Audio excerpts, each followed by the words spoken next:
അവർ ഗലീലയിൽ സഞ്ചരിച്ചുകൊണ്ടിരിക്കുമ്പോൾ യേശുവമ്പുരാൻ അവരോട്, മനുഷ്യപുത്രൻ മനുഷ്യരുടെ കൈകളിൽ ഏൽപ്പിക്കപ്പെടും, അവനെ അവർ കൊല്ലുകയും 3-ാം ദിവസം അവൻ ഉയർത്തെഴുന്നേൽക്കുകയും ചെയ്യുമെന്ന് പറഞ്ഞു. അപ്പോൾ അവർക്ക് വളരെ ദുഃഖമുണ്ടായി.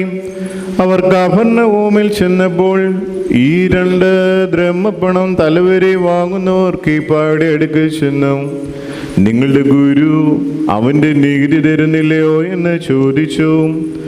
അവൻ ഉവ്വ് എന്ന് പറഞ്ഞു.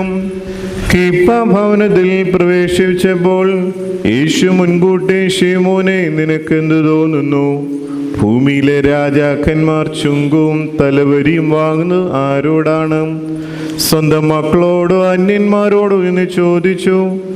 ശിമോൻ അന്യന്മാരോടെന്ന് ഉത്തരം പറഞ്ഞു. യേശുവമ്പുരാൻ, എന്നാൽ മക്കൾ സ്വതന്ത്രരാകുന്നുവല്ലോ.